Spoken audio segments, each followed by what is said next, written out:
Zdravo svima, dobrodošli u drugi video izrade sajta u WordPressu.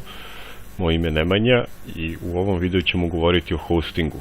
To jest, gledat ćemo kako da izaberemo najjeftiniji i najbolji hosting koji će nam, kako da prođemo najjeftinije za što duže vreme. Sad što se tiče firmi za hosting, ima ih stvarno puno, koliko god hoćete. Neki će se možda odlučiti da koriste firme iz Srbije ili iz Bosne ili iz Hrvatske, ne znam odakle gledate video. A neki će se odlučiti za strane firme kao što su HostGator, izvinjavam se, nisam dodao još jednu. Znači imamo neki od najpoznatijih firmi su sledeće firme. Znači imamo GoDaddy, koja je prilično dobra i poznata firma, nije toliko skupa. Sad ćemo da vidimo trenutno koliko, evo kao što vidite izađe oko 3,99 dolara, to je 4 evra po mesecu za najjeftiniji paket. Imamo HostGator, koja je također jedna od najpoznatijih firmi koja se bavi hostingom i stvarno su odlični i za svaku preporuku.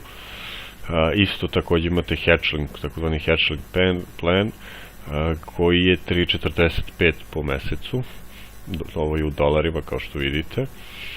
Onda imamo Webcom, to je jedna od malo jeftinijih firmi, isto su veoma dobri, izvinjavam se, isto su veoma dobri, prilično su jeftini kao što vidite.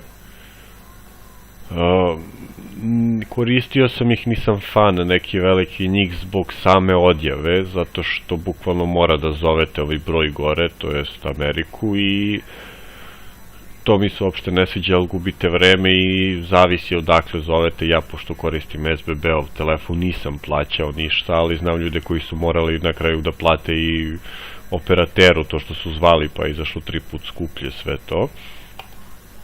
Onda imate Bluehost, koji WordPress sam preporučuje. Isto je veoma dobra firma, također nisu skupi, uglavnom su jeftiniji od GoDaddy-a i HostGatora. Mislim da je sam GoDaddy najskuplja firma od svih koje ćemo proći ovde. Onda imate iPage, isto su prilično jeftini kako vidite, ali kod njih je problem ovaj dole. Ovaj 1,99 po mesecu je za neke 1 mesec, negde 3 mesec, negde 12 meseci, ali je najveći problem kad prođe taj određeni period gde vi imate popust i onda plaćate uglavnom do 3-4 puta više. Zato, na primjer, preporučujem HostGator, zato što oni drže tu cenu, ili ako imate popust, neće cena da bude 3 puta veća ili 4 puta veća, bit će možda 2 puta veća. Onda imate eHost, isti je fazon, samo što su oni regularno jeftiniji. Uglavnom ćete kod svih dobiti taj diskaunt za početak, tako vas oni naravno privuku ka njima.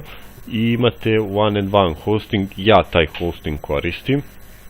Nije ništa wow, najnormalnije, 99,9% je uptime za sajtove, znači bukvalno stalno su sajtovi on. Retko kad, meni se još nije desilo da je sajt bio offline, to je bio i jednom, ali to sam ja kriv, ali sam bio zajebo sve, dok sam još učio kako se prave sajtovi u WordPressu. Ja trenutno koristim za sve moje sajtove Unlimited.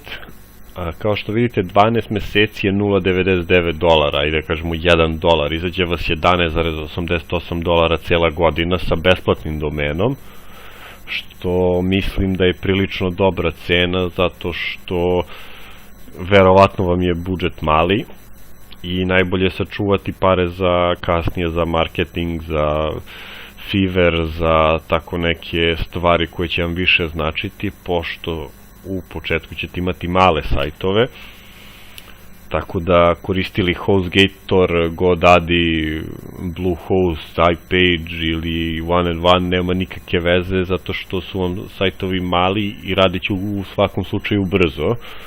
Jedina je razlika to što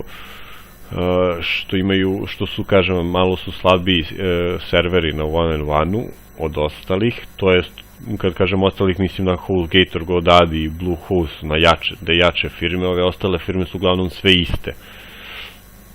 Naravno, imate, što se tiče plana, ako ćete neki skuplji koji ima malo više, to, kao što vidite, sa 1,2 giga ili 2 giga rama, naravno, to su skuplji planovi, ali mislim da vam je ovaj početni plan najbolji za sam taj početak, da kad vi napravite sajt i kad sajt počne da zarađuje neke pare, da može sam sebe da izdržava, onda možete da uzmete i skuplji i ovaj najskuplji koji god želite, možete da prebacite ceo taj sajt na HostGator ili GoDaddy, da koristite njihove servere. To uopšte više nije nikakav problem što se tiče prebacivanja sajta i domena. Nećete gubiti nikako mesto na Google,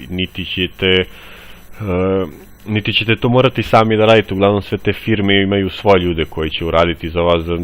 Neke će da urade to i za džabe, neke će da naplate neku smešnu cenu, tako da uopšte ne morate da se brinete i moja preporuka je da za sam početak idete sa one-on-one-om.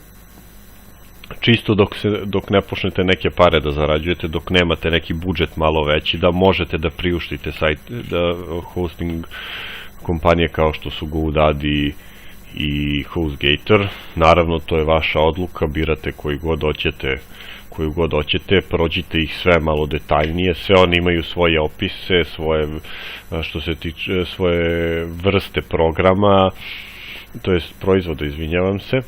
Kao što vidite, web hosting možete da nađete čak na neke njihove, evo imate čisto pravi WordPress hosting, gde će vam sve objasniti šta imate,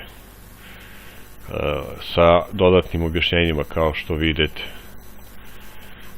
Takođe isto i za one-on-one imate WordPress hosting, koji je prilično dobar za početne sajtove, zato što ista je cena, nema nikakve cene, nekakve razlike u ceni, ali ćete dobiti ovaj deo gde vidite ovde Managed WordPress, dobit ćete, sve će oni da rade za vas, oni će da instaliraju pluginove spremne, imat ćete njihov taj support i imat ćete pristup njihovom community-u i mislim da imate beskonačno kod njih poseta, kod nekih imate deo poseta, imate određen broj poseta koji će vam dati u tom planu.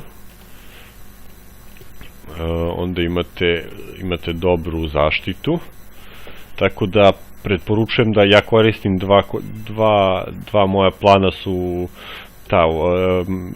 Managed WordPress, zato što nisam znao za to, tek sam skoro video uopšte da imaju tu vrstu hostinga, tako da ovo je moja preporuka da koristite za početak one-on-one, pa u budućnosti kad skupite više para, kad imate veći budžet, da pređete na neku od ovih jačih firmi. Prednost ovih firmi što sve one uz njihove ponude uglavnom imaju takozvanih bonuse za Google AdWords, izvinjavam se. Sve one to imaju, ali tu je caka da vi morate da potrošite određenu sumu novca na Google AdWordsu da bi dobili taj kupon koji će vam dati, ne znam, 150, 200, 250 dolara godišnje. Tako da, naravno, sve ima svoju caku, nije sve besplatno. I to bi bilo to za hosting. Pogledajte još malo, ima mnogo firmi. Tako da za početak ja vam preporučujem one-on-one, a ja ću staviti sve linkove na kraju na sajtu ili ako gledate na YouTube-u, svi linkovi će biti u opisu za hosting. Kao što sam još jednom ću da ponovim, one-on-one je po meni za početnike najbolji, ali svako ima svoj izbor. I to bi bilo to za ovaj video. Hvala vam i vidimo se sledeći put.